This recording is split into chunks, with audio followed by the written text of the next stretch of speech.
You know, it was bound to happen. And we have a third wheel this week. I hate to admit it, but this is what happens in times of pandemic. Third wheel, go ahead and introduce yourself. Let's see if the dating game contestants can guess who you are. Where do you come from? You know, as somebody who's never been married, who tends to just be the third wheel every time he's invited out on a Friday and Saturday night because like the guy and the girl are going out, I got nothing to do. I'll be the third wheel. Maybe the girl will be my wingman at the bar or the restaurant. I am used to being called the third wheel, Wade. So Okay. thank you for not only having me back on the show, but also reminding me of a personal failure in my life, which is never having a date or getting married and being single forever. There we go. Well, Tim and I want to welcome you back to the show. Hey, Mark. Good to have you.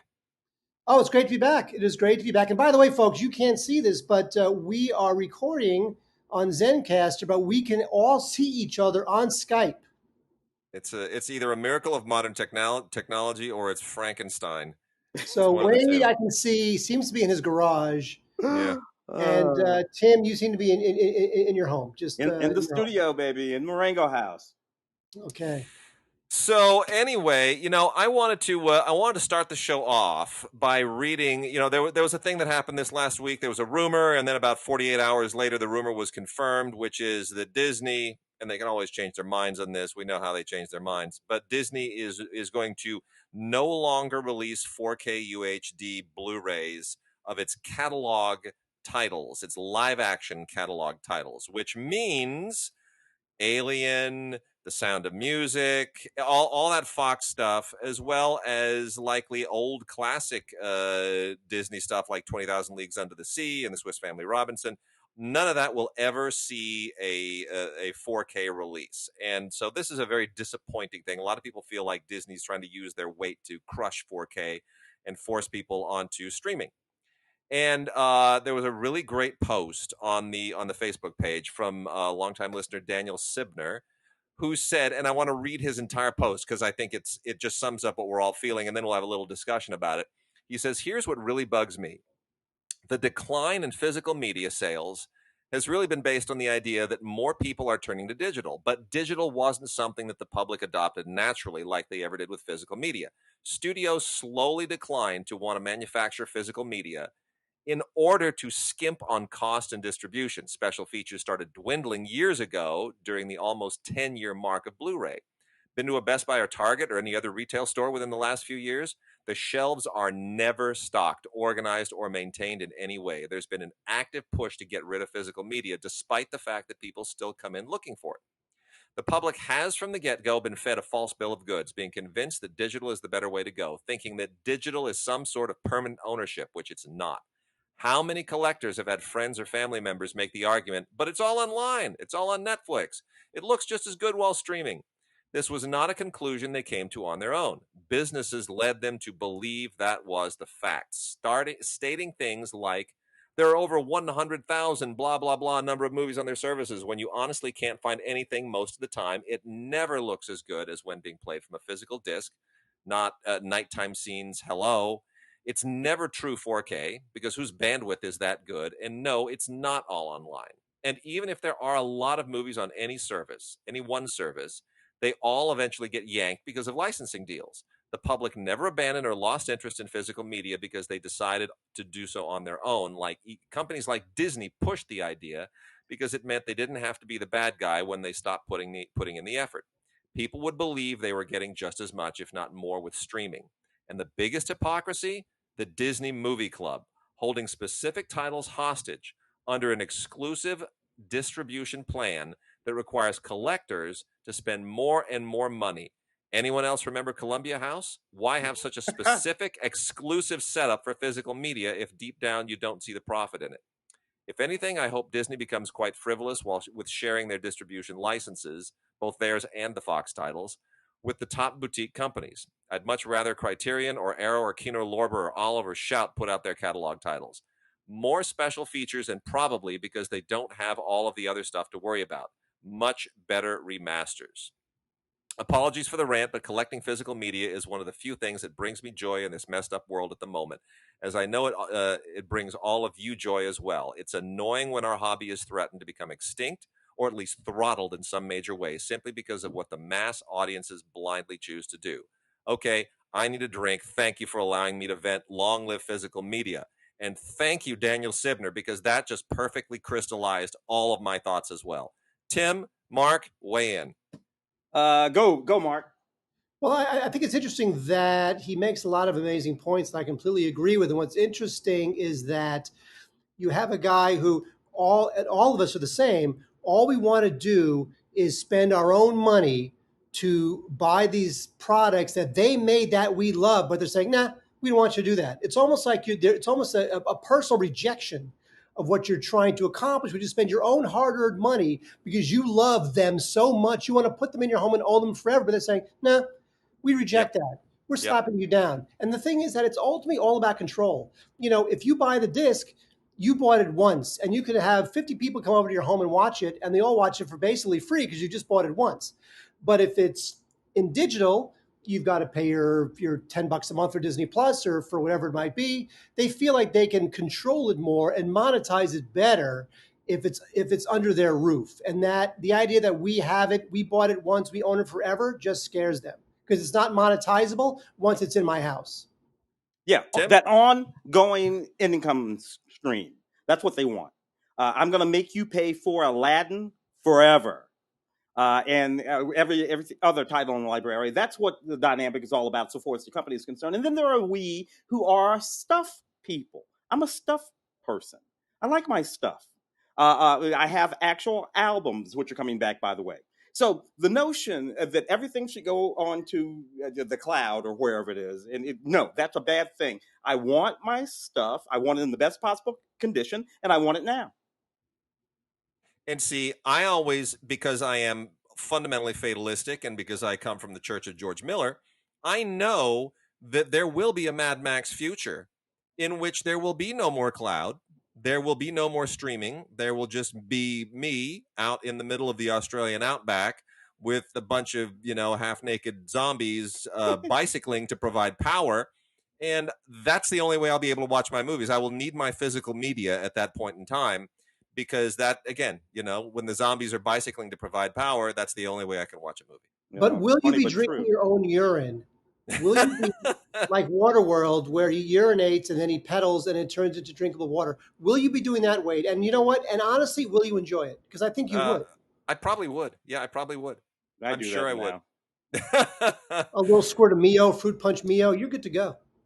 Yeah, well, yeah, anyway, but this is a hell of a thing. It's a hell of a thing, and I do lament that we're moving into this world where everything that we quote unquote own will become digital. By the way, I've already lost a few movies that I've downloaded on Amazon Prime. Bought the movie, downloaded it. I go back and look, and that movie's not there anymore. Because they lost the whatever. So that I've already experienced the fact that does not work. Yep. It's I think a lot of people are going to be very sobered with it. But I will say this, the two heavy hitters right now, even though 4K UHD is a Sony technology, Sony has not gotten as far as behind the technology as they should have. But Warner Brothers has. And Warner Brothers is the other, 800-pound gorilla out there with HBO Max, which we'll talk about again in a second. And they are, they just announced Full Metal Jacket on 4K coming out later this year. Hey, that's a catalog title. They've done Bridge on the River Kwai. They've done they did 2001 recently. So they understand that they understand what Disney clearly does not or doesn't want to. And so, despite the fact that there were 800 layoffs, by the way, at Warner Brothers on Monday, everyone that we know still has their jobs. But they are trying to sort of reduce that debt, and they're trying to. AT&T is slashing away, but there is still a faith in the catalog at Warner Brothers. So I think we can hope that will offset whatever Disney does. So anyway, the other thing is that speaking of Warner Brothers, on HBO Max, they added a warning introduction to Blazing Saddles, just like they did with Gone with the Wind. Mm-hmm. Apparently, there are some people who do not understand that Blazing Saddles is not a drama, and needed to have the jokes explained to them. I think we all kind of saw that coming, but really, it's Blazing Saddles, people. It's not Gone with the Wind. Well, yes, satire, I think, is a completely different subject. when it comes Yeah. to these sort of Gone with the Wind. That was a necessary thing. It was a good thing. Blazing Saddles, Cleavon Little, in the 70s, Yep. late 70s. Yep. Was a 71, very 72, whatever it was. 71, very, very sophisticated black man. He knows what he's doing. He understands the context of the humor that the wonderful Mel Brooks is communicating.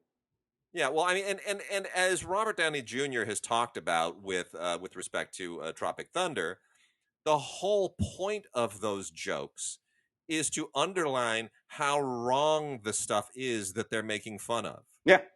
That's the whole point of it. So it does concern me a little bit that some of the corporate suits have so little faith in the power of satire and comedy and what it's intended to do that they are afraid that there are people out there who will take the jokes literally as opposed to for what they actually mean. Well, there are, but I know, and that's a problem. But I don't know if the common denominator. Did people? Here's the thing. I don't know that people complained and then the studio reacted to it. No. The studio is trying to get in front of something that maybe is not an issue, but but they don't want to take the chance that it becomes an issue because some idiot out there gets insulted by such and such because they're stupid. That's it for sure. And also, I will say this, not to defend them, but I would say that if just like Spielberg turning, guns into for ET, right? Didn't he turn the cops?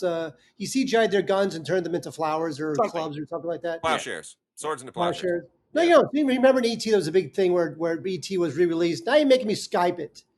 Come on, guys, DigiGods.com. ET Spielberg turns guns into what? Oh, you're killing me. You remember this when they released ET on Blu-ray? Yeah, with the guns, and they took they made the walkie-talkies. Thank you. So it's not like they are censoring Blazing Saddles or bleeping it or taking scenes out. True. They're keeping the movie as it is on the site, but they are trying to get ahead of a very scary phenomenon, which is the whole cancel culture and the sensitivity and the wokeness of it. They're trying to get in front of all that, whether it's necessary or not. And we can argue the fact whether or not wokeness and whatnot is a good thing or a bad thing. It's gone too far, blah, blah, blah. But ultimately, the movie will still exist in its original form on the site. Well, we will keep our eye on it. I think it's sad but kind of funny in its own weird way. It's a funny introduction. I mean, God bless her. She's kind of trying to take it seriously, but then you get in the movie, you're like, it's just silly. Walkie-talkies, people, because Wade and Tim hung me out to dry on the first show I've done in like 3 years. Admit that he turned their guns into walkie-talkies in the re-release. We were trying to remember things a long time ago, Mark. We don't do that anymore. We look it all up. Well, let's dive into some of the DVDs. We haven't talked about docs in a long time. I'm just going to hit a few of these real quickly. And by the way, at the end of the show, I've pre-recorded a segment on anime, so I don't force Tim and Mark to suffer through me rambling about all the anime stuff. So we're gonna there's a pre-record segment at the end of the show. Hope everybody sticks around for it. It's a lot of fun. We've not done anime in a long time, and there's been a lot of great stuff past few months. By the way, but wait, before you start, I have to say that it makes me feel good that after all these years and years of not doing the show, you still are so stuck in your ways that you still start the show talking about movies that nobody cares about, which is documentaries. That's right. Well, you know what? The first one I'm going to talk about, James Cameron's Story of Science Fiction. Which is from AMC. This aired on AMC. This is actually really, really good. And I know I've been really critical of Cameron over the years, but this gets into, he actually is very, very eloquent in looking at the value of science fiction as speculative fiction, what it means for the movies, what it means for art in general. It's really, it's quite good. And there are a lot of other people in here. There's, Spielberg and Lucas and Christopher Nolan and even Schwarzenegger. They all show up. Guillermo del Toro comes in. So, I mean, it's more than just Cameron. It's really, really very, very interesting. I like the way that movie works its way over the decades, and it shows how the science fiction moved closer to science and further away from the fiction. So by the time we hit the late, 60, Kubrick, 2001, he's trying to get it right, and not making crap up. And it becomes mainstream, It's a really, really good doc. We've also got You Don't Know Me. Know Me spelled Nomi, and you all know what that means. Oh, showgirls, baby. Okay, Mark, Tell us about your Showgirl, because you and I sat right next to each other when we at the press screening of Showgirls at the now demolished National Theater where I used to work. You, midway through the movie, were curled in a fetal position, moaning, physically moaning in the seat, and I'm not exaggerating. You get way more a kick out of that story than I do. But just by the way, this is before, this was the cast and crew screening, so it was before anybody knew that the Yeah. movie was going to be this historic train wreck. True. So it wasn't like I was just buying into the pre-release or whatever, trying to be hip with the crowd who hated it. It was awful. As one of the first people to see the film in its entirety, it was really that bad. And yes, I was curled up in a ball at some point. It was so funny. It was just so priceless to see Mark in a fetal position. Oh my gosh. Anyway, this is all about the aftertaste of the film, the its long tail that it has had as a pop culture phenomenon, and how it has become like a cult film, and it's almost like a Rocky Horror level of fanaticism about it. It's really, really a very, very good doc. It's very interesting, and I got my wife actually was part of the after the fact accounting team that came in to kind of clean up the books from Showgirls, which went on for at least a year after it was out of theaters. And so we actually have a bit of a history with that thing, and so it just lives constantly. I'm ever aware of the damn thing. You know about that doc? What I like about that doc is it doesn't so much rehabilitate the film, but reconsider it. It puts it in a different context. It says, let's look at this film this way. And if you look at it this way, it doesn't make it a better film, but it makes it a more insightful film that we might have thought about in 1995. The other thing that it does is it does, in fact, rehabilitate young Elizabeth Berkley. The one thing that I never got way back then is the way people attacked her. I didn't get that. I'm like, she gave herself to Verhoeven and said, what do you want me to do? And he said, do it like this. And she said, okay.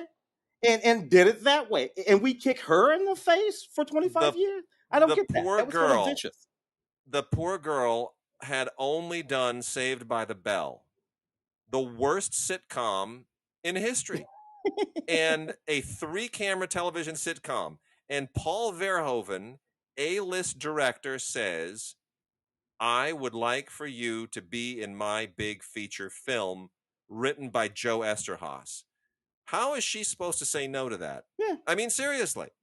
It took a lot of bravery. There's a whole lot of naked in that movie. And she did it well. Note that we move forward 25 years, the 50 Shades of Grey movies. Whole lot of naked in that movie. We don't beat her up for those bad movies the way we did Elizabeth Berkley 25 years ago. I don't get it. I agree. We've also got The Kingmaker, which is a Showtime documentary about Imelda Marcos, who feels like ancient history now. They tried to peddle this to us for LAFCA Awards last year. I don't know that it's a really great documentary. It feels like it's trying to sort of redeem her, or at least earn some sympathy a little bit. But I kind of feel like, Imelda's not doing so bad. She's not hurting. She's not, a Twitter phenomenon, but that's not my fault. So that's there for those who are interested. Any of you guys familiar with the doc A Bigger Splash on David Hockney from 1974? Don't know that one. I am not, although I do love the film A Bigger Splash with what is that film? Ray Fiennes. Yes, so good. Yeah, this is not that Bigger Splash. No, this is a 1974 documentary that apparently was a really big deal at the time, and I'd never heard of it. Obviously, I'm what am I doing watching films with about artists with LGBT under themes in 1974? Nothing. I want to watch Star Trek. So, but this is actually really, really interesting. I know nothing about David Hockney other than his paintings, and so this is a really, really interesting artifact. It's fully restored. They did a really great job. This is from Kino Lorber and Metrograph Pictures. And it really is a landmark film. It's a fascinating snippet of time and place, and gives you an amazing insight, not just into his work, but his life at the time. And Peter Schlesinger, who was kind of his artistic muse and lover, and it's really quite an interesting film. So A Bigger Splash about David Hockney, and then just a couple other little docs here that are worth mentioning. Got 3 from First Run Features, Graves Without a Name by Rithi Pan, who is sort of the only name Cambodian filmmaker in the world. He made a film that I once saw at the Cannes Film Festival called Rice People.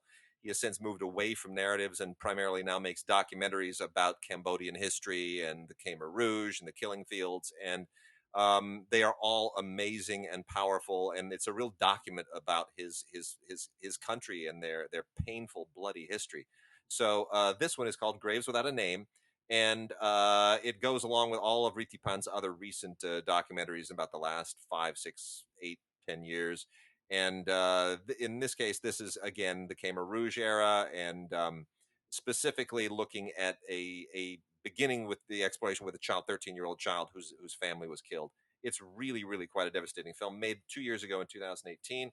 We also have an immigration doc called Colossus, Indivisible Without Liberty and Justice for All. This is a Jonathan Scheinberg documentary that looks at one family's immigration ordeal and kind of uses it as a prism through which to look at the current immigration situation, which is, it's a good doc. It's a little bit politicized, but not too much. It's good for discussion. And then the last one is Seadrift, which is by a filmmaker named Tim Tsai, Tsai, and this is it starts in 1979, after the fall of Saigon, a few years later, when obviously Vietnamese came to the United States, many refugees, and then just a few years later in 1979, there's a killing where a Vietnamese refugee kills a crab fisherman in a town in Texas called Seadrift. Seadrift is the name of the town, and that gets into this that one incident explodes into this horrible racial thing that gets into class and culture and race, and the KKK becomes a part of it, and it's just this awful, awful episode in the history of this one town and in the history of Texas. And I didn't know about this story, but it's actually quite fascinating. We're accustomed to Southeast Asian communities in Los Angeles and Orange County. Most of them came here and they settled. So Vietnamese, Cambodian, Laotian, those communities are a part of Southern California tapestry. They're part of the San Gabriel Valley. I didn't know that there were communities in Texas, and I didn't know that these things happened. So that's a good film, Seadrift. You might want to check that out. All right, let's move into some other stuff, guys. Yes, sir. You I'm want to ready. do new movies? Yeah, let's do it. The new movies, there are far and few between right now. So what I've been doing is looking at what these movies are about, and then trying to decide whether or not they would be theatrically releasable in this day and age, depending on what they're about. So some of them yes, some of them no. Those who deserve to die. So this is just a little thriller about this veteran who comes home. He wants to get his stuff together. He has these sort of family situations that he has to deal with, and a whole bunch of people get killed. There's nobody particularly big in it. Wade, what do you think? Would this possibly be a theatrically releasable movie if there were theaters? I do not. You know what? No, I don't. I feel like this would be a VOD thing. IFC might pump this out into a few little art houses, but I don't. I think this belongs VOD. Yeah, it's mostly a horror movie. Anyway, something like that. There's an Adam Agoyan film. Mark and I are going to get into this one. So, Adam was quite the guy back in the day. This one's called Guest of Honor. What do you think, Mark? I am a huge fan. I am one of the many trillions of people who was so on board and loved Agoyan so much based on his salad days that we all know about. And we keep waiting for him, film after film, to return to what we love. And I have to say, when I settled into Guest of Honor, thinking to myself, okay, maybe this is the one where he'll get himself back on track. Unlike Wade, I have to say, I just think this thing to me, it was a bit of a mess. It started out great, interesting character, David Thewlis, Luke Wilson. It's got a good cast. It just feels very scattershot to me. It never really came together thematically. I enjoyed bits and pieces of it, but as a whole, it never really came together. And again, I am rooting for him so much. I just feel like maybe the best I can say about this film is that it's not a return to form for him, but it could be that intermediate step where the next film he gets back on track. Because I'm starting to feel it again here with him, even if I'm not feeling it again in total. See, Wait, I really think he's back in form here. I think this film got a little bit unfairly maligned. What I used to love about Egoyan before he went off the rails, starting with the serial killer thing with Ian Holm. What was that called? That was kind of the one where everything went a little bit astray. But this is for me is like it's starting to get back to his form of the early '90s, where he's focusing. And this is a little bit like a sister film to The Adjuster. He's looking at these really unusual occupations, and it's one of these occupational dramas. He's back to moving all over the place in the timeline, nonlinear jumping and all over the place. But David Thewlis as a food inspector who has died, and now there's we're sort of learning about his life through a conversation between his daughter, who is somewhat estranged, and the priest who is supposed to sort of officiate his funeral. And we're finding out, and all of these things are kind of laid out very, very carefully. And I think Thewlis is brilliant. I think looking at his life through the incredibly weird and obsessive practices of a food inspector, I thought was just fascinating. I've never seen a movie about a food inspector. This is the first one. I give it some props for that. well, I've never seen a film that is so muddled and murky and half baked about a food inspector. That much. Anyway, Again, I was rooting for it all the way. I was rooting for it all the way as a huge fan. In fact, my Severine, my now ex-girlfriend, Severine earned her PhD with a paper about music in Egoyan's films. Oh, no kidding.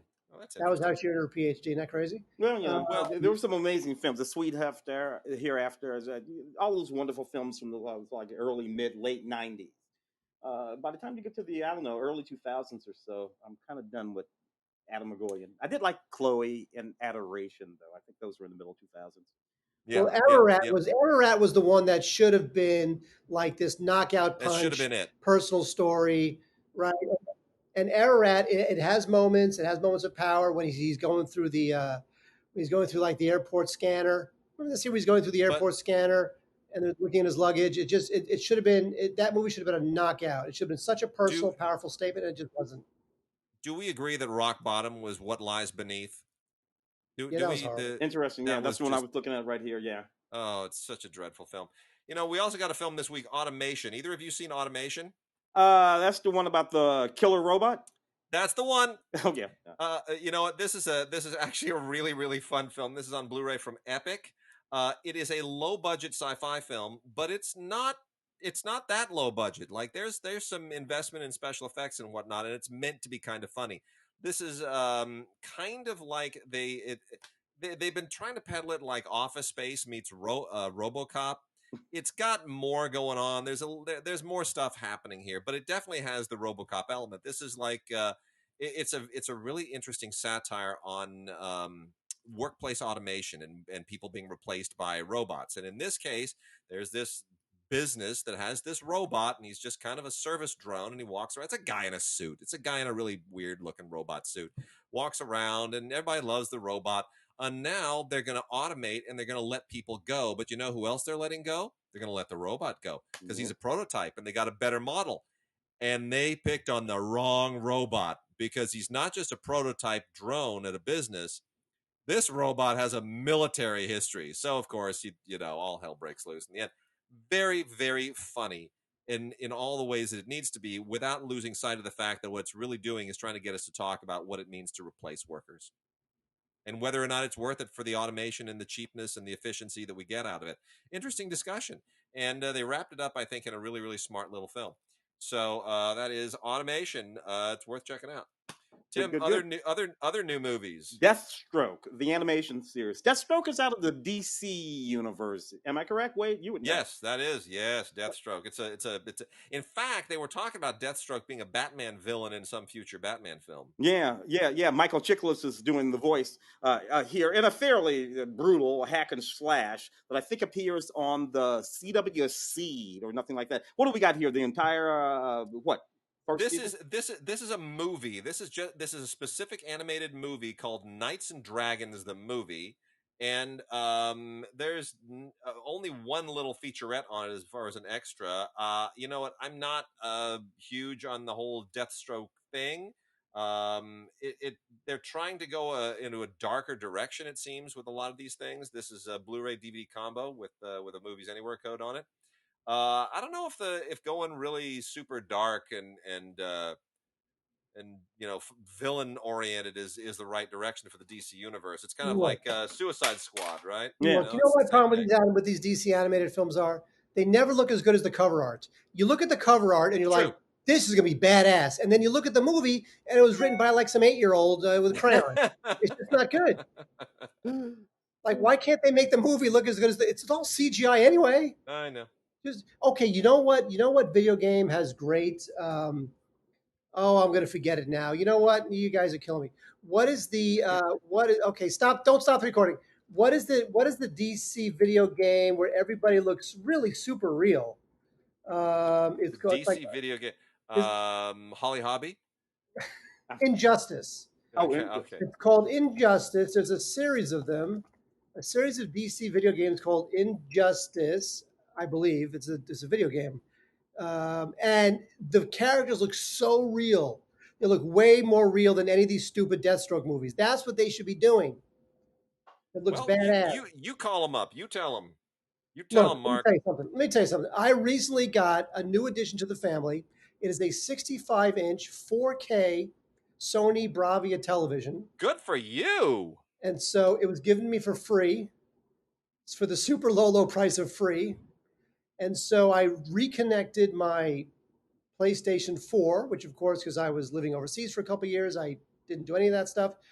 And I bought two games. Wade and Tim, I know I'm an old man because I reconnected. I have a TV now. I reconnected my PlayStation 4.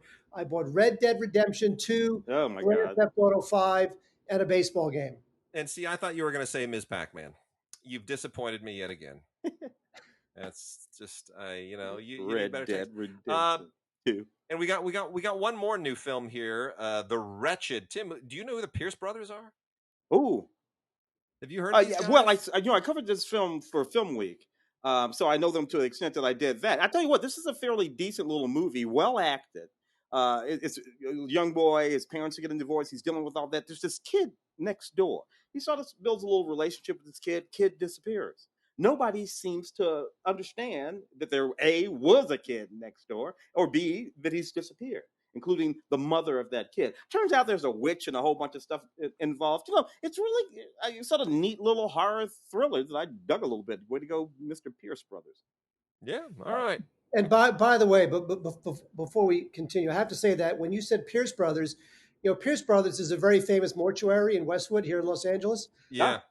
And I thought, wow, is this a documentary about the Pierce Brothers? Because there's a lot of famous people buried in that mortuary.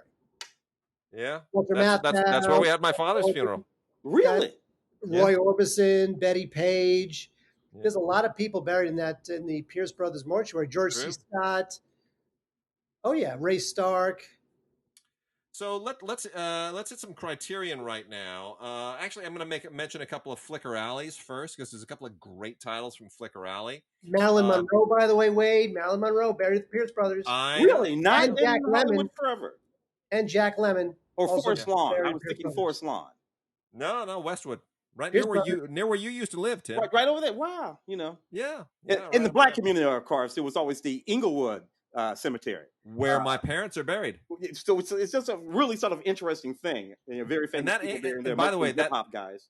That Inglewood Cemetery, which also is where I believe is Tom Bradley buried there?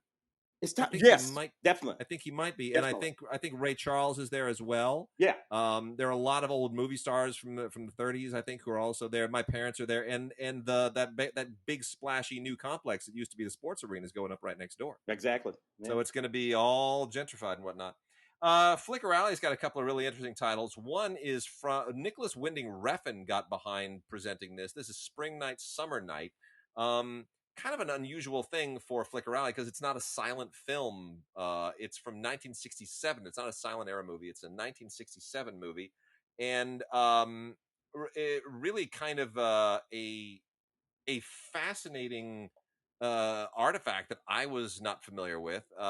They've restored it, and this is kind of like a neo-realist American independent film from 1967, and you can see what Nicholas Winding Refn is really into with this. It's got a really grungy new wave kind of kitchen sink realism vibe going. It doesn't feel of the era, but it's really a kind of a remarkable discovery. So it's really worth checking out. Give it a look if you like that particular era of European film. This is kind of like Bergman meets neorealism, and meets maybe a little bit of surrealism, all kind of exported. Lots of extras here. Really very interesting stuff on the history of the film. It is Spring Night, Summer Night. And then there's also, Mark will have a joke about this, from 1924, The City Without Jews, which is It's was the story of restored. every city ever. I knew you'd have a joke. And this is based on a very controversial 1924 novel, and it's kind of this. In a way, it is terrifying how this is almost prophetic of many aspects of the Holocaust, and what was eventually going to happen. And there's a lot of great bonus materials that are kind of added to this that speak to that. The role of Jews in Europe and whatnot. It's really fascinating. It's 91 minutes. It's an Austrian film from 1924, directed by H.K. Breslauer. Really worth checking out. Restored beautifully. The City Without Jews. So Criterion Films. Let's talk first for a second. Criterion has announced that there's going to be a relatively complete Fellini set coming out for the holidays, which we will cover on the holiday show. Not every Fellini film, but all the major ones that have been previously released by Criterion, including a few new ones. And kind of anticipating that, we have this amazing box, the complete films of Agnes Varda. Who's very popular with the LA Film Critics Association. We've given her a few awards. I think a couple of awards, haven't we? Didn't we give her a couple of awards? Yeah, we lost her, what, 2 years ago? After that, Faces and Places, around that time? It was pretty much right after that. Yeah. And this is all of her films, and it is quite extraordinary. I mean, there's something like 18 films or somewhat 20 films. I forget exactly how many, but it's 39 films, including shorts. So 39 films altogether, including the really amazing stuff, Vagabond, Cleo from 5 to 7, and then all of the Kung Fu Master, which is really good with Charlotte Gainsbourg, and then all the recent stuff like Varda by Agnes, Faces Places, The Beaches of Agnes, The Gleaners and I, all those kinds of interesting career retrospectives. Guys, sum up Agnes Varda for the listeners, why she matters. Woman making movies. Yeah, at that at a time. Particularly early on there, and she had a unique and singular voice. When we think of Godard, we think of Truffaut, we think of all those folks.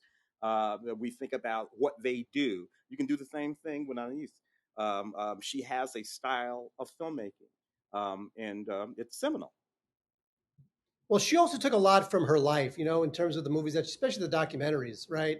Her own experiences and the life she lived, and especially a lot of women's stories.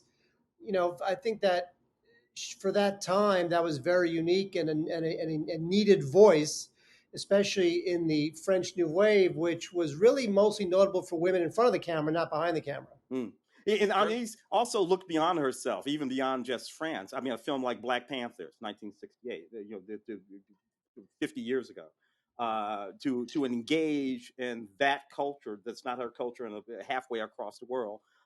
She didn't have to do that, but she could see the entire world. And I like the way that's a really amazing film, Black Panther. Chloe is still my favorite New Wave film. I'm going to say it. It's my favorite New Wave film. Putting it out there. It's really great. It's the movie that kind of intoxicates a lot of critics. I know Peter DeBruge and Justin Chang, two of our colleagues, they particularly love it as well. Paul Schrader made a movie called The Comfort of Strangers in 1990, which I don't think anybody ever expected would become a Criterion edition, and yet here we are. The Comfort of Strangers gets the Criterion. Painter did write that screenplay. Yeah, I don't understand that. It's got a good cast, but that movie, and it's Paul Schrader, but it does that movie never came together in any Chris particular way Walken, that Rupert would Everett, warrant Natasha Criterion Richardson, all treatment. those people. Yeah. Great cast. Well, you know what? It's a great cast. Helen Mirren. Christopher Walken, Helen Mirren, Rupert Everett, Natasha Richardson. And it also has some amazing contributors. Dante Spinati and Angelo Badalamenti did the cinematography or the score. Dante Spinati shot it. It's very much a Harold Pinter adaptation of an Ian McEwan novel. It feels like a Buñuel film in many respects, a study of class and manners that all taking place on a holiday in Venice, where it's all sort of about the politics of human relationships. And you never quite feel like Schrader quite gets it, but at the same time, it's really interesting that all these people did come together on this one film, and that it didn't quite fire on all cylinders. Tons of new interviews here with everybody involved, including Christopher Walken, who's always just here. Let me just take an aside. Why is Christopher Walken so damn entertaining? Why seriously? What it is about Christopher Walken that we all love so much? It's the voice, and it's funny with the voice. A lot of it's the voice, the mannerisms, and don't forget, when Christopher Walken goes through a script, and I've heard him say this, when Walken goes through a script, he will take out all the periods in his dialogue. And when you realize that, you think to yourself, that's why his line readings are so odd, because he is giving it whatever little jazzy cadence he wants to give it, not based on whatever the punctuation might be. Let me tell you, I did the I'm drawing a blank now. The Tony Scott Tarantino film, True Romance. True Romance. So I did the True Romance junket, and Christopher Walken is there, dressed all in black. And I remember one of the first questions. Don't even remember who did it. Tim, you know all these people. They ask these dumb questions, and they just drag a junket all the way down. They kill press days. And this one person said to him, "Why do you always wear black?" And Christopher Walken, it was perfect. It was like it had been scripted for him. He sat there, he cocked his head, he smiled. It was perfect Jack Benny timing, like really long. He smiled, and he looked up and he goes, "It's clean." That was it. That was the answer. That was the answer. Wait, so black is clean, or that particular black outfit was clean? I don't know. Who knows? That was the question. That was the answer.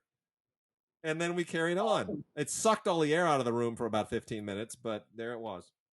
When I was at the Champs-Élysées Film Festival a couple of years ago, he gave a master class, which, by the way, I was desperate to go to because obviously he was there.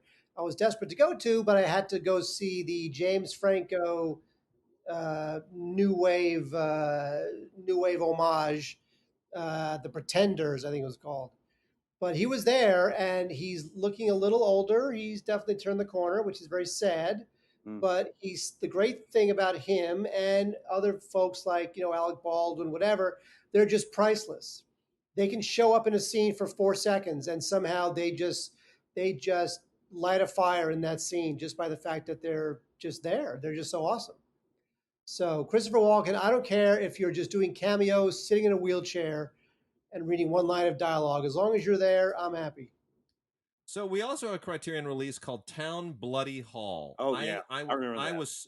Now, Tim, you're going to have to carry because I knew nothing about this. This is a Chris Hegedus and D.A. Pennebaker doc. Well, Pennebaker shot it, most of it, yeah, and sort of stored it away, and Chris Hegedus sort of picked it up and put it all together. It's Norman Mailer in the early 70s.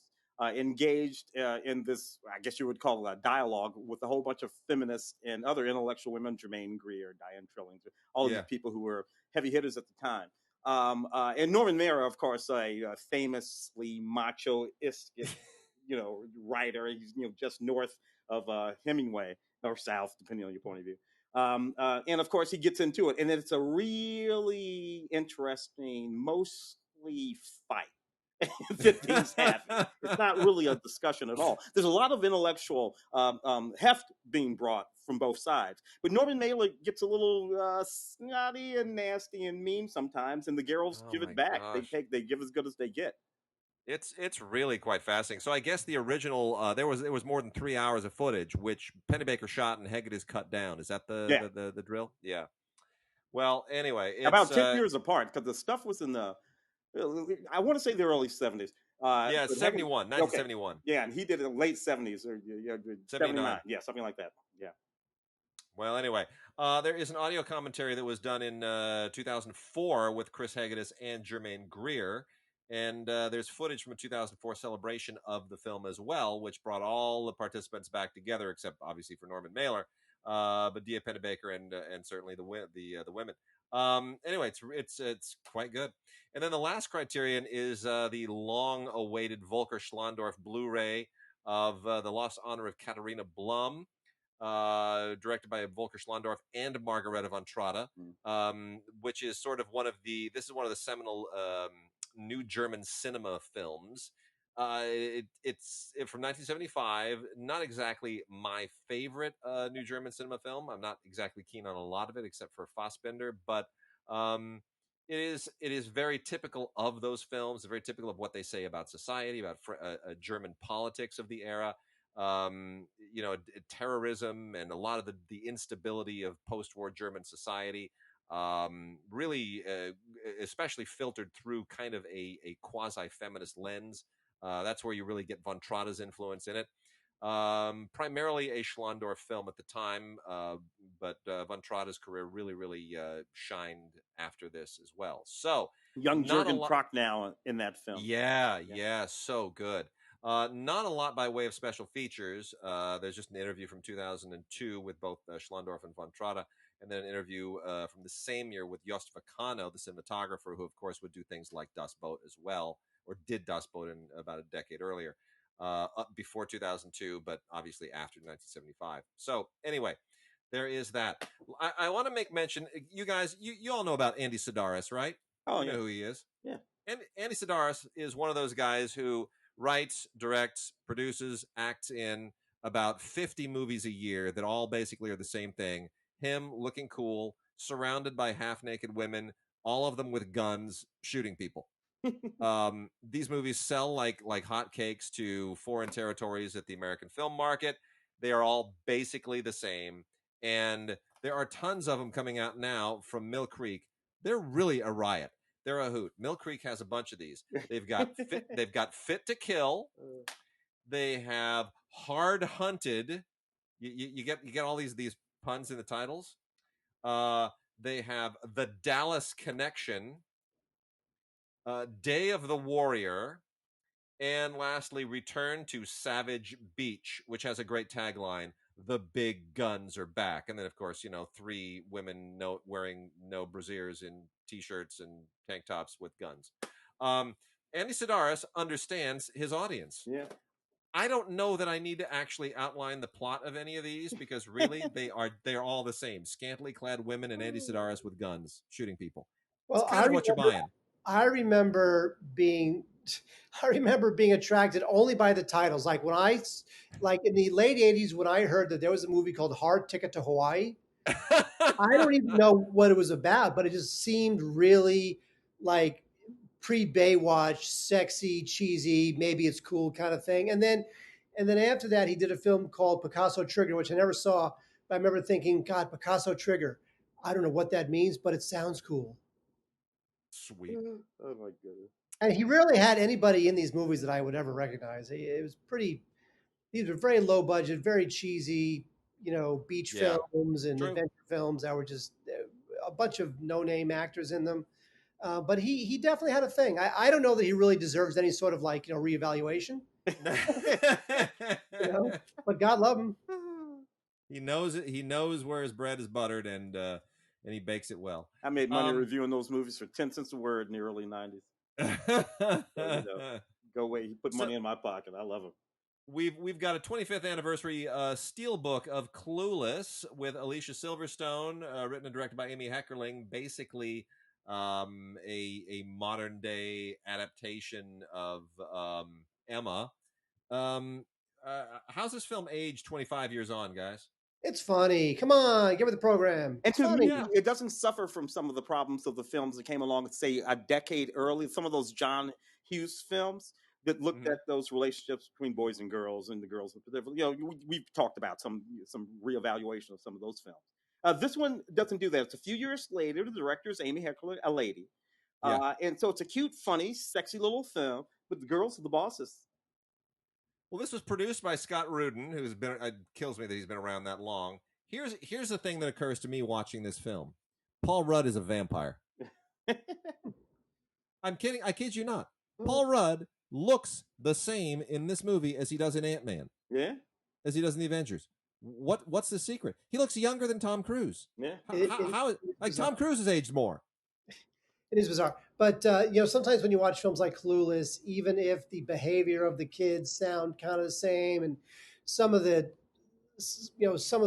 phrases that were kind of invented for that movie, people still say, sometimes when you look at films like that and you realize that they're using 10-pound cell phones or driving older cars, it does sort of date it a little. I mean, for someone of my vintage, it makes it nostalgic. But if you're young and discovering it, that might be a little bit of a eye roller. But in terms of the experience of kids that age, I think it's pretty timeless. Not a bad summation. Paramount presents their ongoing re-release Blu-ray series of classic Paramount titles. Has volume 7 out now. Airplane from 1980, Airplane exclamation point, which has kind of been rediscovered lately, which I wouldn't have expected. I did watch this again. The jokes still totally work. There's stuff in this thing that I think I missed the first 27 times I saw it. It's so funny. It's so funny.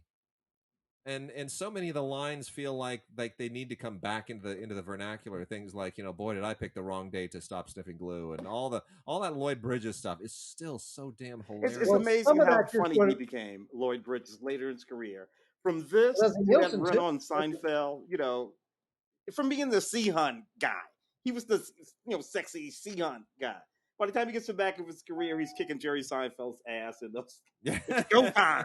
It's go time. I just think that nowadays, if you showed a younger person that movie, they would think it's funny, but they would probably think it's just an hour and a half of dad humor, right? Yeah. Because it is sort of like it's not. It's silly in a clever way, so it seems kind of dad humorish. But at the time, it was a gutbuster, and it's still very funny. And by the way, I still will die on the hill of Airplane 2, which was not as funny, but it still has one of the great side gags of all time with William Shatner. Oh yeah. That scene where he's at the that's behind the door. It's great. He's behind the door. One of the great side gags. But Airplane is just timelessly funny. The Zucker brothers had a great run. They did a lot of great stuff. They did, Naked Gun and Police Squad and Kentucky Fried Movie. That's of them, right? Yeah. Which was pretty cool. Yeah. That was when they were like kind of more underground and they were kind of waiting for their big break. That was kind of it. They're great, and this movie is very funny. So got a bunch of movies here from the Warner Archive. Two of these really kind of jumped out at me. Clara's Heart and Michael. Now, Clara's Heart with Whoopi Goldberg and Michael with John Travolta, because these movies seem to have completely fallen off of the wagon of history. I mean, Clara's Heart, I had forgotten. Whoopi Goldberg's obviously coming out of Color Purple. She's been discovered. She's a comedian. She's funny. She can act. She can do it all. So they're trying to find more vehicles for her. I had entirely forgotten this was directed by Robert Mulligan. Yeah. Like Man in the Moon discovered Reese Witherspoon Mulligan. Like directed Anne Bancroft to an Oscar in The Miracle Worker, Robert Mulligan. Like that Robert Mulligan, he directed Clara's Heart. I'd forgotten about that. Yeah, but this is like later Mulligan. Little boy in that movie. What I love about that movie most is that though she was taking care of the little white boy, she was a jazz Neil Patrick Harris. Yeah. She was a jazz music critic in that movie. And there were these beautiful sequences where she's writing and you're reading some of her criticisms. It's just the whole idea that this black woman was this jazz music expert, but to make a living, she has to take care of this little kid. The late Spalding Harris and Kathleen Quinlan, a lot of really cool people in that movie. It dates really well. Even though it's late Robert Mulligan, you still feel that really, really humanistic touch, that he brought to Man in the Moon as well. And then Michael, I had forgotten, which is a series of there were like 5 or 6 John Travolta movies that he made right after Pulp Fiction, where they suddenly all went over 100 million. It was that mid-career surge that he enjoyed. And when he had been nobody for years, he'd fallen into B movie territory, and then suddenly Pulp Fiction comes out and everybody wants to be a Travolta fan again, and they all made $100 and some million, and they were all not very good. Michael was directed by Nora Ephron. Yeah, I forgot about that. How did I forget that? Yeah. Karina. You know what? That Karina. That's where she was the jazz music critic. Anyway, whatever. Anyway, but Michael, actually, he was the angel with the wings and the whole thing, right? Yeah, it's bizarre. This is such a weird movie. Such an odd movie. Anyway, yeah, it's a very peculiar movie. It doesn't quite work like a lot of Nora Ephron movies, but nonetheless, it's a Nora Ephron movie, and it's got a great soundtrack, and John Travolta is just wonderful and luminous in it, and Andy McDowell and Bob Hoskins. I don't buy Travolta when he's trying to be sincere or romantic. I just feel like, I don't know what it is about Travolta. I feel like he's got one gear that really resonates with me. All of his other gears, I just don't buy it. Yeah. Well, I don't know. It depends on when you're talking about. We go way on back, go all the way back to Saturday Night Fever. Young John Travolta, that guy. So that's, just north of Vinnie Barbarino. But it's a really good dramatic performance. That's a really great dramatic performance. He does Vinny for a good chunk of that movie, but every now and again, he's just so good. So you fast forward, and you get to like those Look Who's Talking movies with Kirstie Alley. And he's playing, that guy, cab driver, pilot, and they get married and the baby. Okay, I thought he was real, because that was not Vinnie Barbarino. That was like this other guy, this sort of dad kind of guy. And then, he goes away, comes back, post Pulp Fiction. And there's a run there where he plays these bad guys. What was that one he did with Christian Slater? Was that right? That was John Woo, right? Was that a John Woo? Yeah, Broken Arrow.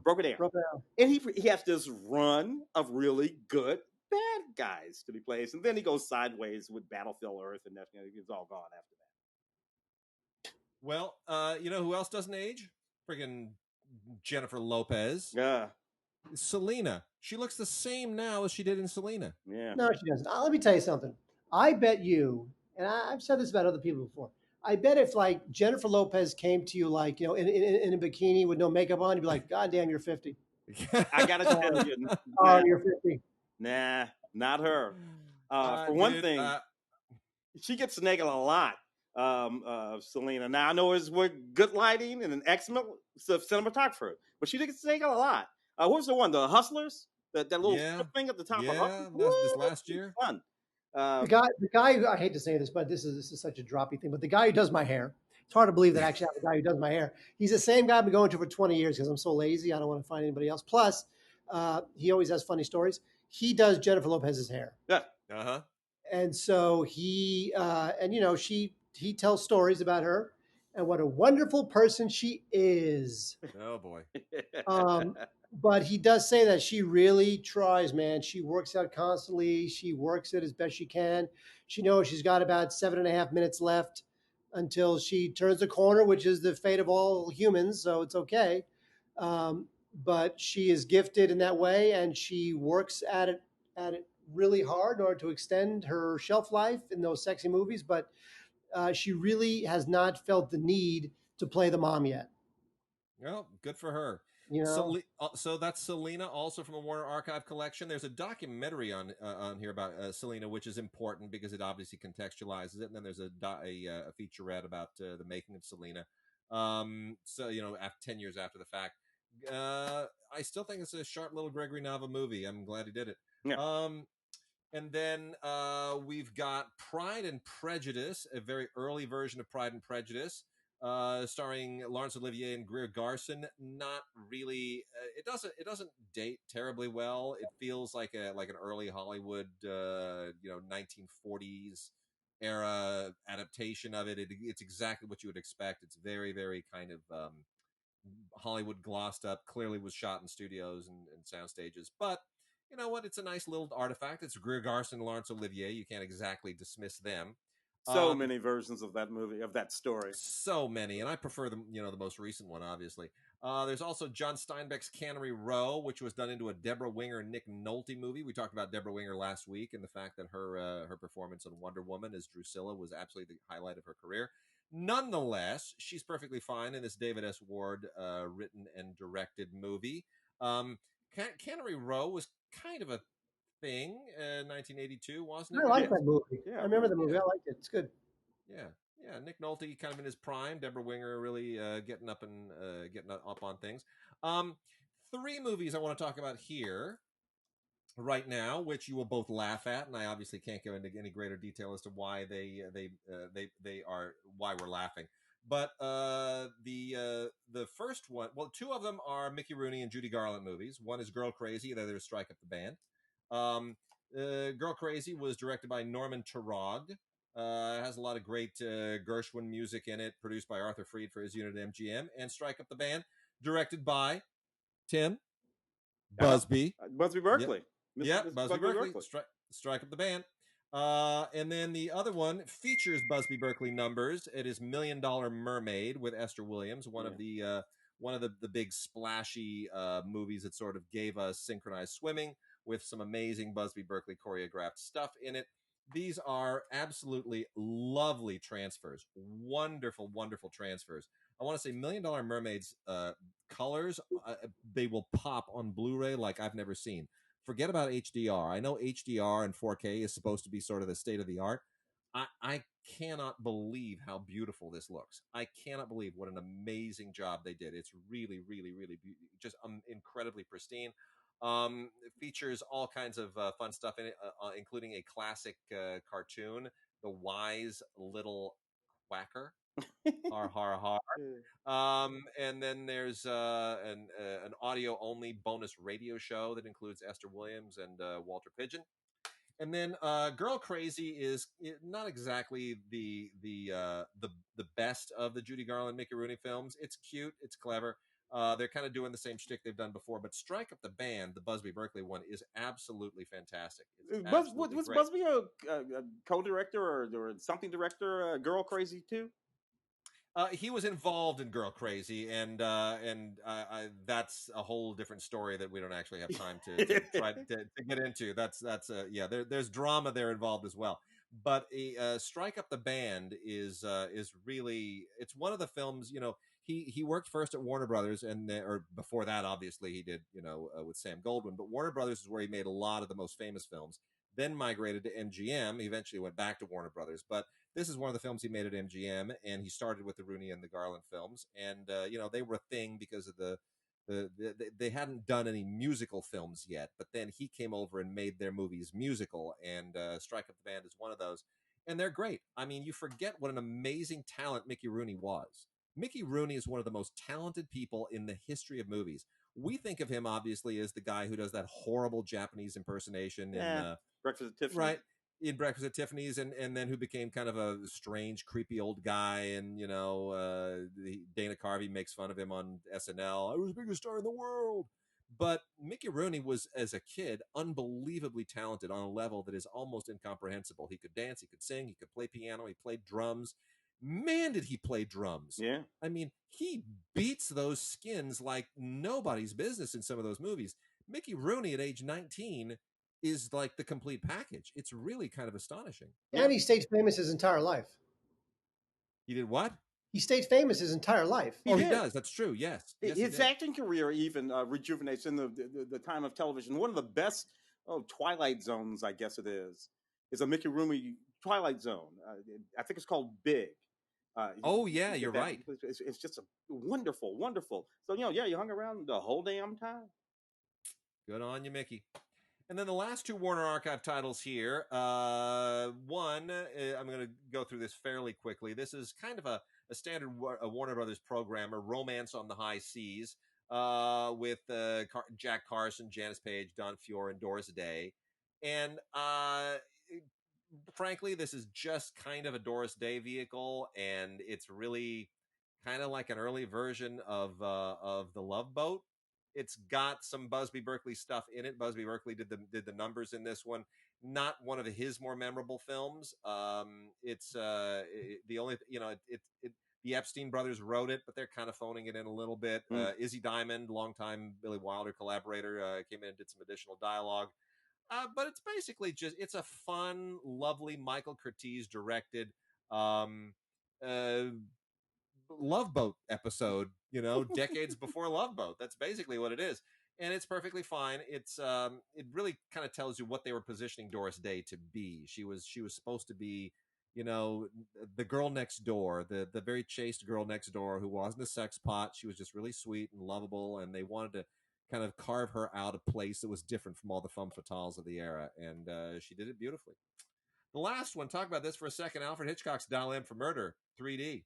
Yeah. On Blu-ray. I saw this in school, and I remember thinking, we didn't see it in 3D. We saw it, obviously, you could tell it was shot for 3D, all of the stuff that's supposed to give you a sense of perspective. And I remember thinking, it's a little bit like Rope in the sense that it's Hitchcock experimenting with Universal's money, or at the time, Warner Brothers money, and, not really pulling it off, but why not? Somebody's giving him a budget, he's going to take a risk. Who else did that? Yeah.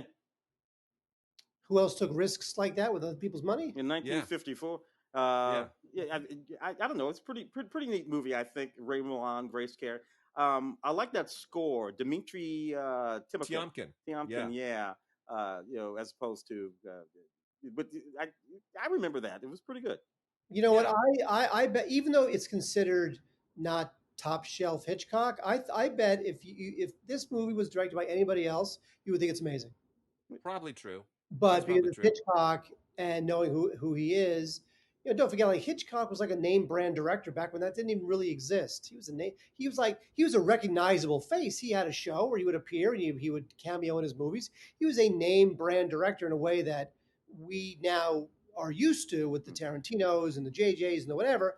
But back then they didn't really do that. He was kind of one of the first real name brand directors. And so, the bar was always very high. So Dial M for Murder, which, by the way, I defend, along with Rope, by the way, I defend Rope as a movie, not just as an experiment. I like it a lot. It is a bit of an experiment, but I just think because it's Hitchcock and maybe he was a little off his game, people are not universally loving it. But if it had anybody else's name on it, you think it was great. Yeah. Well, it is a really interesting, tight, claustrophobic film. It's a love triangle, basically. Grace Kelly with Robert Cummings and Ray Milland. Yeah, she's great. She is terrific.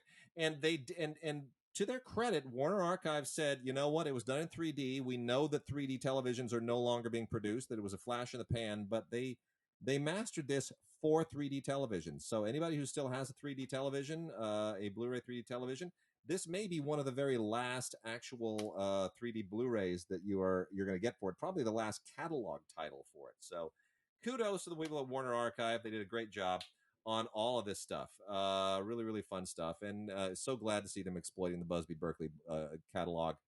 Really glad. In any case, guys, I think that wraps it up for us. All right. Mark was here. Show. Mark was here. Thank you, Mark. Mark in the house. Mark in the house. Wade and Tim, anytime you guys want to have me back to talk about documentaries no one will ever see, please contact me. Well, and now we will wrap the show out with my pre-recorded anime segment. And Tim, we are also going to do an intermediate show. We're going to resurrect an old interview that has new relevance in the next week or so as well. Did you want to plug that by any means? Producer, friend of ours, interview we did a while ago, Neil Cohen, Zach Norman, wonderful actor, director that people will know. Look up Zach. They made a movie called Chief Zabu.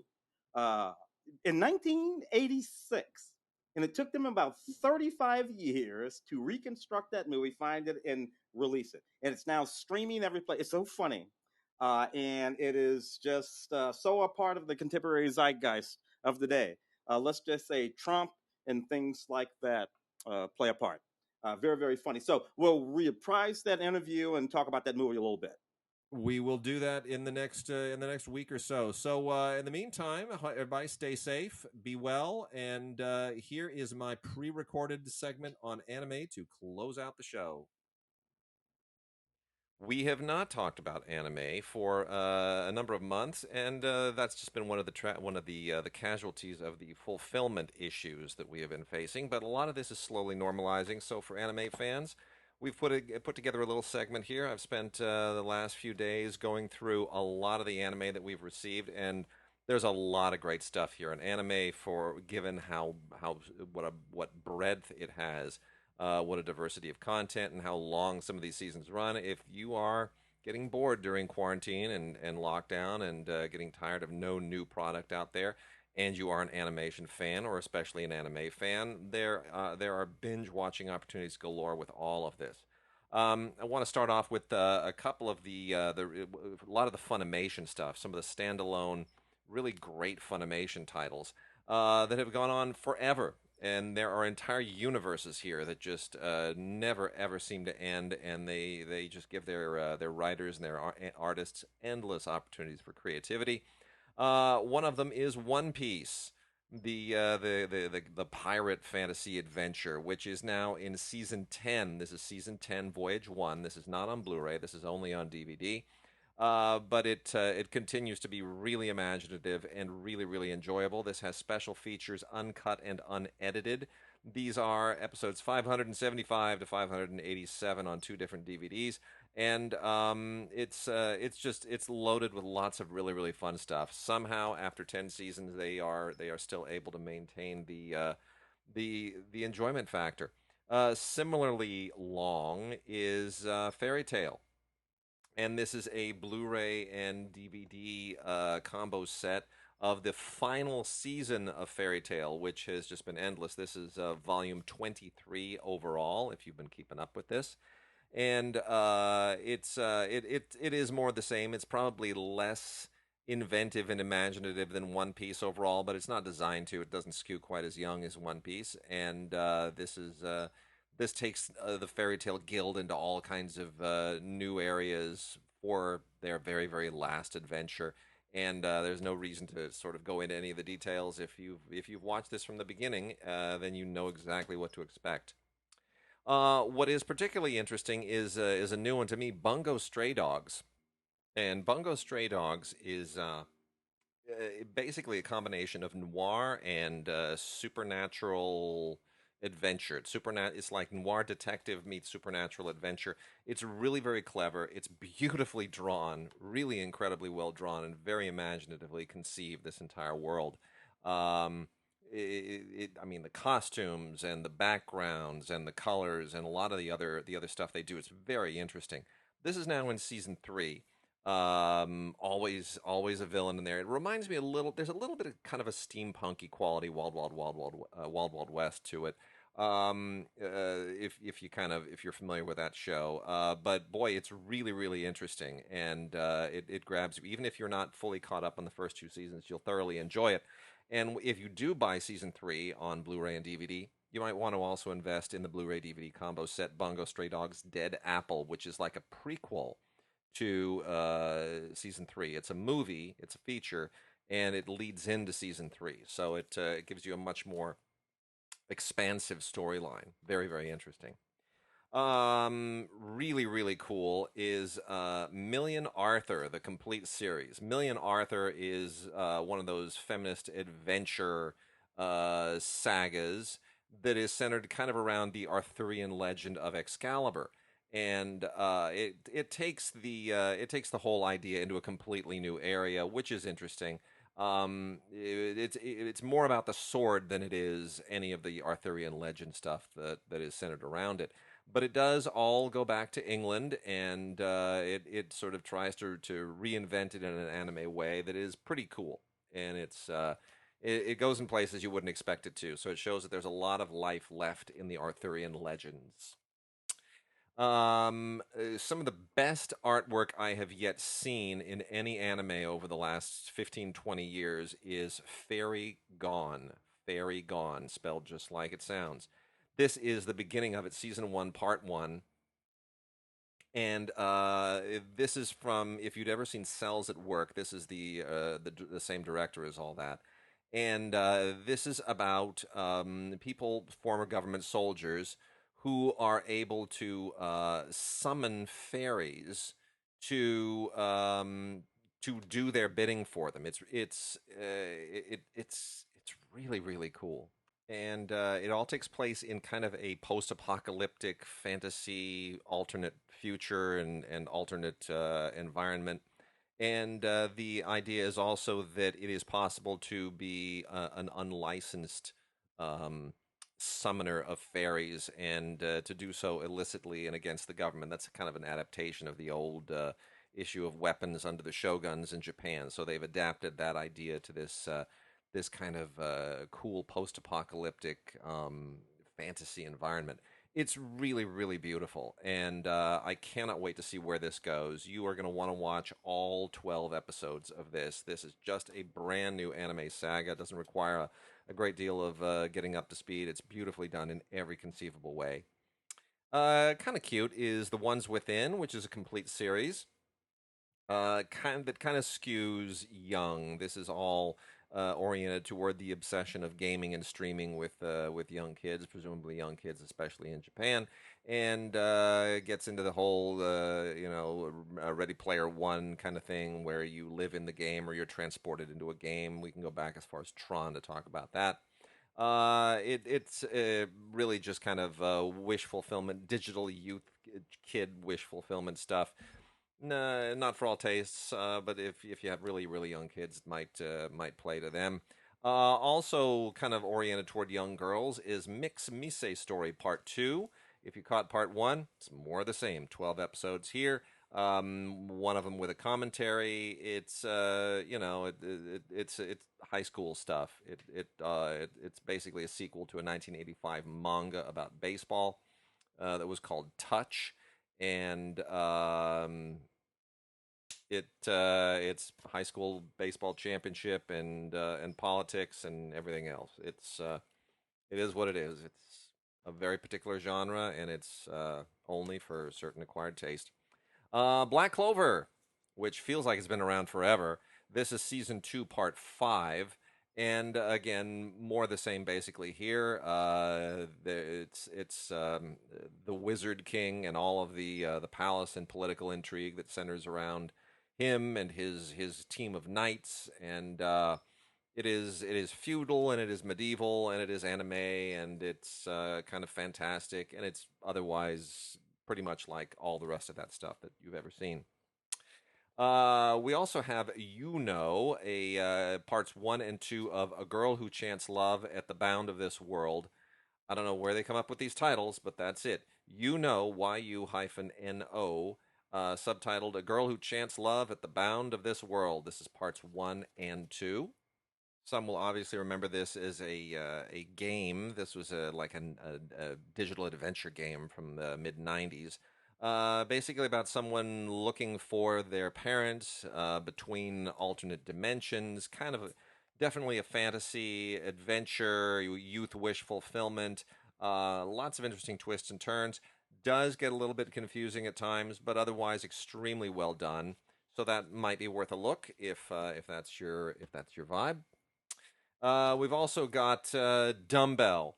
How heavy are the dumbbells you lift? The complete series.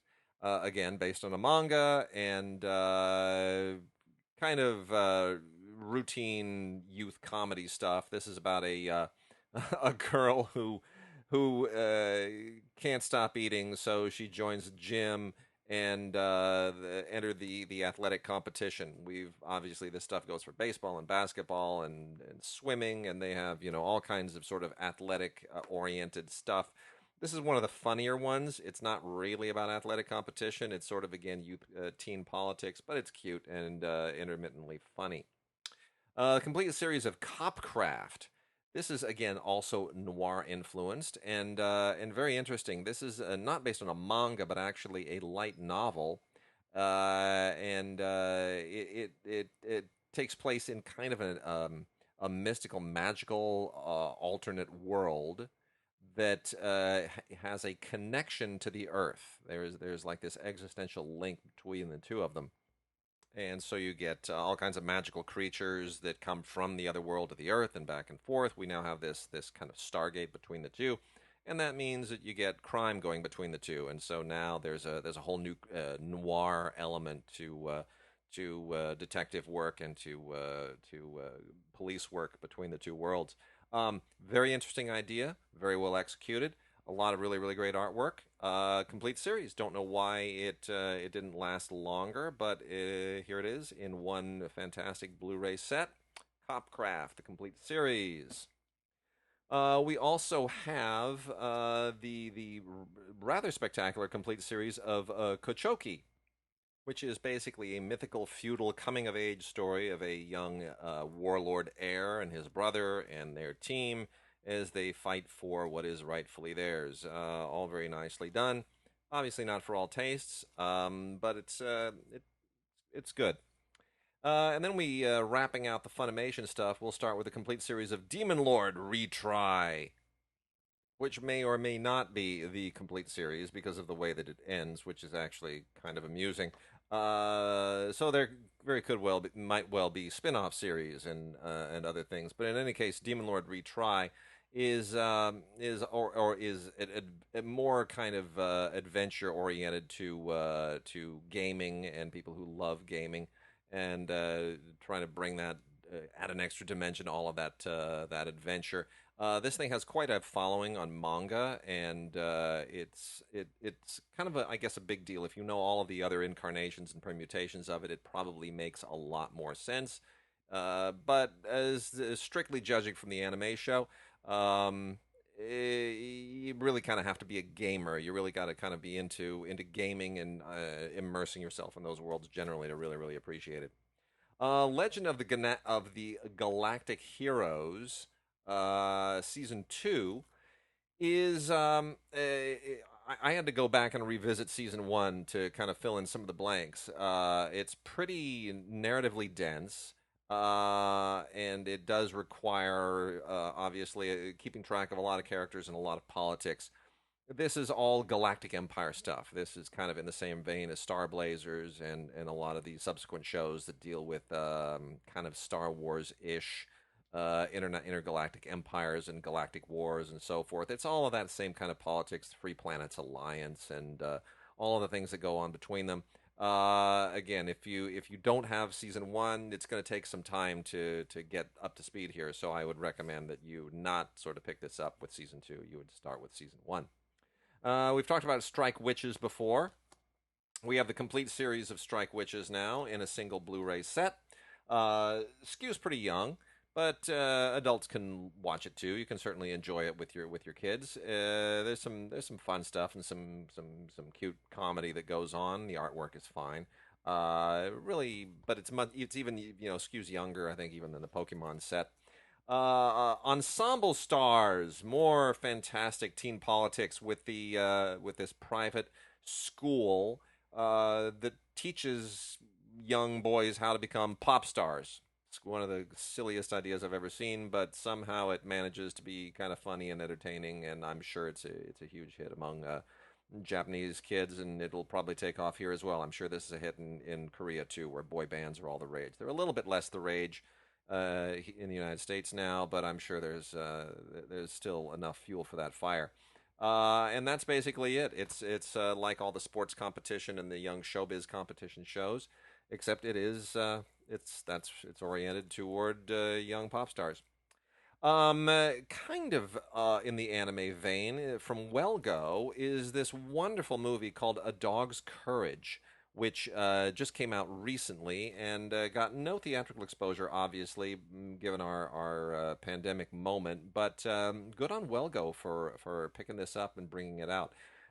This is basically about a dog named Jacob who is abandoned and winds up becoming the leader of this team of strays on this fantastic adventure that really has all kinds of wonderful little narrative twists and turns, and the characters, each one of these strays is delightfully done. The voice work is terrific.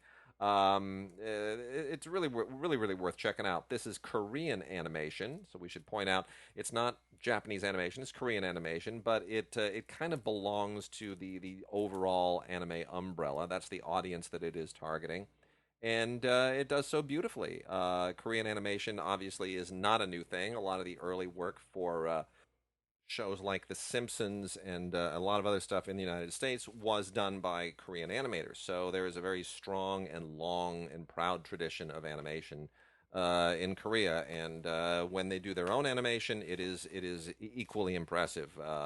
There's a lot of really great animation talent in Korea.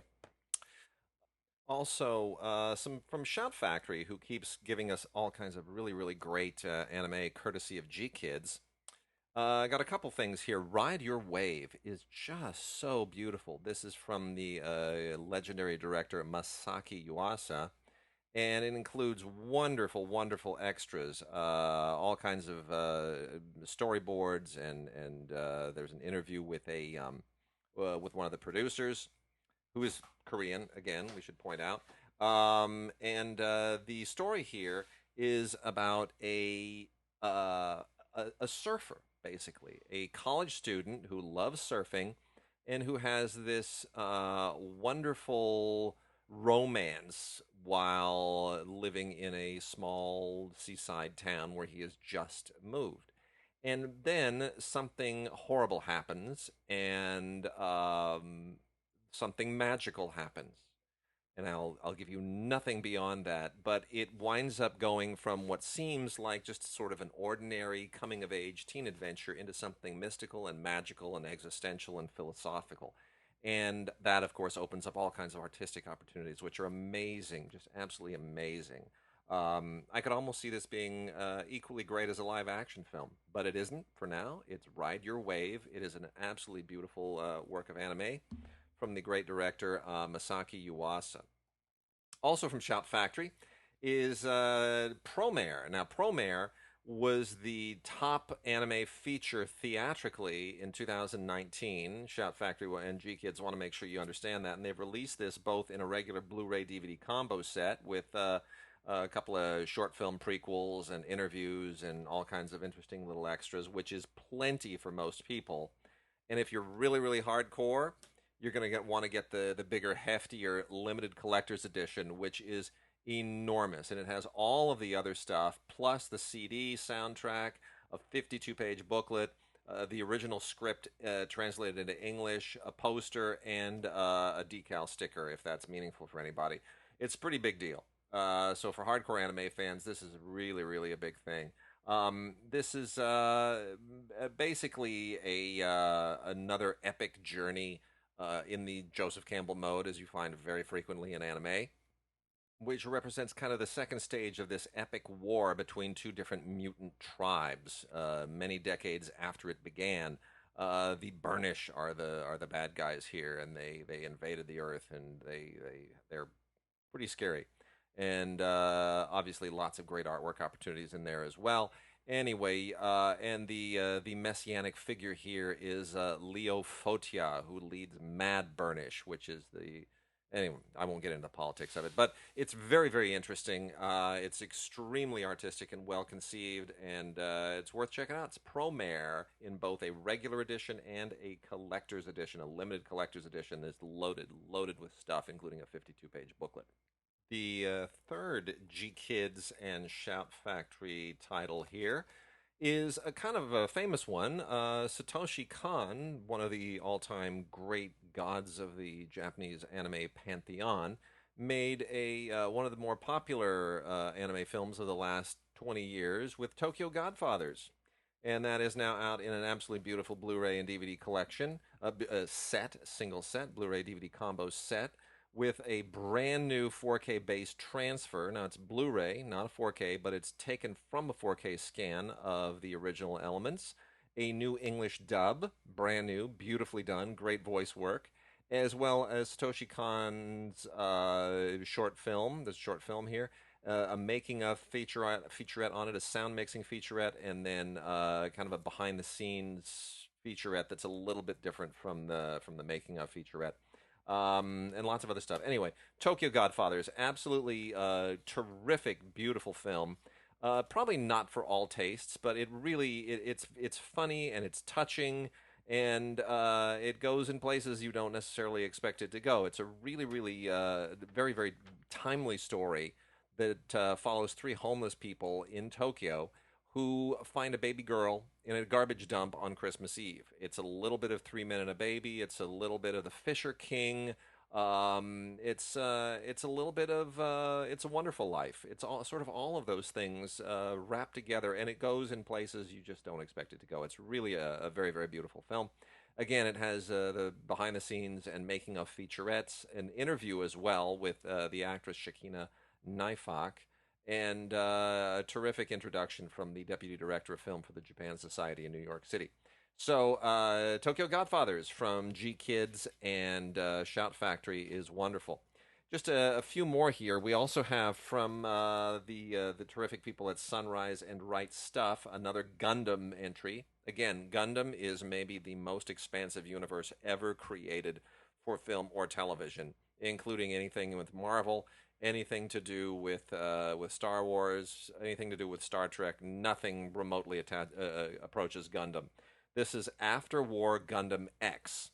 And Gundam spans thousands of years and more light years in the universe than anybody has any business even trying to calculate. It is, of course, it is mecha oriented.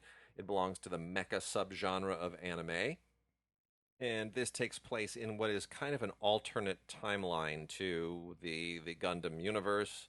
It's a little hard to keep track of, but all you really need to know about this one is that it takes place after many years after a horrible, devastating war, and kind of a post-apocalyptic moment when they're trying to rebuild, and hopefully rebuild without triggering all of the political and tribal conflicts that arose the first time, which of course they naturally do. Otherwise, there's no drama. And it's pretty great once you kind of wrap your head around where this fits in the Gundam timeline, and how it relates to the other half dozen or so series that preceded it. Pretty great stuff. Pretty great stuff. So that is from Right Stuff Anime. You can go to rightstuffanime.com. And this is via the Sunrise Library. That is After War Gundam X. And lastly, 2 installments in the series Aria, Aria the Natural and Aria the Origination. These are really, really sweet, very, very engaging stories. This is Aria the Natural is part 2. Aria the Origination is the whole series in one set. These are from the Nozomi catalog and distributed by Section 23 here, as is all of the Sentai stuff. We'll be covering a lot of Sentai in a future episode. But Aria, the Aria stuff is based on manga, again, as usual, and takes place on the planet Aqua, which is the futuristic, many hundreds of years in the future planet Mars, now that it's been terraformed and turned into basically kind of an almost very, very lush water planet. And if you haven't seen it, it's worth mentioning that there's been computer modeling of what a terraformed Mars would look like, where the oceans would be, where the continents would be, where the islands would be. This is very, very cool stuff. If you want to look at it online, and you'll see this is not so far off. The Aria stuff is not so far off, imagining a predominantly water-governed futuristic Mars. Mars would have substantially more water in a ratio compared to land masses than Earth does. It's quite extraordinary. This, because of that, everything is sort of Venetian in the future. Gondolas, and it's like a new version of Venice, and it centers around the company of the namesake, Aria. The Aria company is basically a water gondolier company. And it's about this girl, Akari Mizunashi, who wants to work her way up, and she's just arrived on the planet, and it's her adventures and relationships and all that stuff. It's not overly fantasy oriented. It's not too sci-fi-ish. It's not mecha. It doesn't have any of those things. It's just very, very sweet and humanistic, and it's kids can enjoy it. I think young adults and adults can all enjoy it. Aria is really kind of unique in the world of anime at the moment. So, with that, Aria the Natural Part 2 and Aria the Origination, all of it on Blu-ray from Nozomi via Section 23. Really, really worth checking out. Thanks for listening to this week's show, and we will be back with a rather unique and novel show next week. Hope you enjoy it. Take care.